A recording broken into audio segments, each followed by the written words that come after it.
ماہ محرم اپنی فضیلت و عظمت، حرمت و برکت اور مقام و مرتبے کے لحاظ سے انفرادی خصوصیات کا حامل ہے۔ حضور کریم صلی اللہ علیہ وسلم نے ارشاد فرمایا کہ محرم کا چاند دیکھ کر 4 مرتبہ سورہ اخلاص پڑھ کر اپنے اوپر دم کرنا بہت افضل ہے۔ ماہ محرم میں عبادت کا بڑا اجر و ثواب ہے۔ قرآن پاک کی تلاوت کریں، کثرت سے استغفار کریں اور درود پاک کا ورد رکھیں اور نفل نمازیں پڑھیں۔ محرم کے مہینے میں کچھ خاص نفل ادا کر کے ہم اپنے صغیرہ گناہوں سے نجات پا سکتے ہیں۔ ماہ محرم کی اول شب بعد نماز عشاء 8 رکعت نماز 4 سلام سے پڑھیں۔ ہر رکعت میں سورۃ الفاتحہ کے بعد سورہ اخلاص 11 مرتبہ پڑھنی ہے۔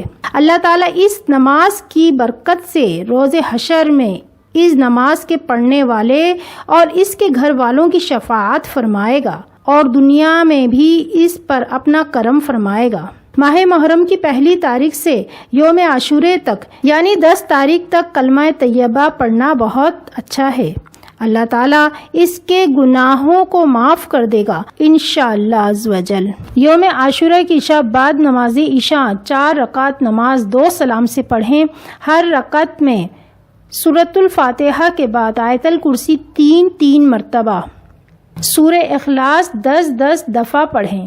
بعد سلام کے سورہ اخلاص 100 مرتبہ پڑھ کر اپنے گناہوں کی توبہ کریں، معافی مانگیں اور اللہ تعالیٰ سے بخشش طلب کریں۔ انشاءاللہ تعالیٰ خداوند کریم اپنی رحمت کاملہ سے اس نماز کے پڑھنے والوں کے تمام گناہ کو معاف فرما دے گا۔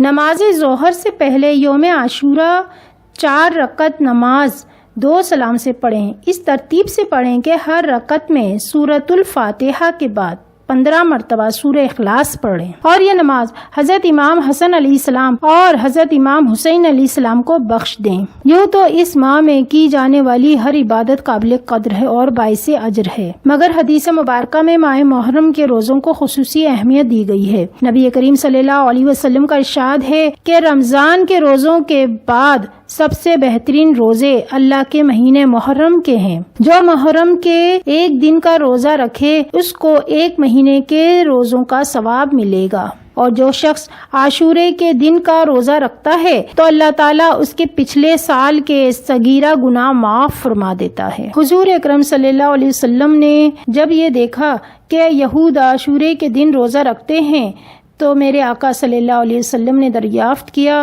اس دن کا روزہ کیوں رکھتے ہو؟ تو یہودیوں نے کہا یہ وہ دن ہے، اس دن اللہ تعالیٰ نے حضرت موسیٰ علیہ السلام اور بنی اسرائیل کو فرعونیوں کے مقابلے میں عزت و نصرت سے نوازا، لہٰذا ہم لوگ اس دن کے احترام میں روزہ رکھتے ہیں۔ یہ حدیث مسلم شریف کی ہے۔ آپ صلی اللہ علیہ وسلم نے جب یہ سنا تو آپ صلی اللہ علیہ وسلم نے یوم عاشورہ کے دن روزے کے حوالے سے فرمایا، یہودیوں کے مقابلے میں ہم موسیٰ علیہ السلام سے زیادہ محبت کرتے ہیں اور ان کا زیادہ احترام کرتے ہیں۔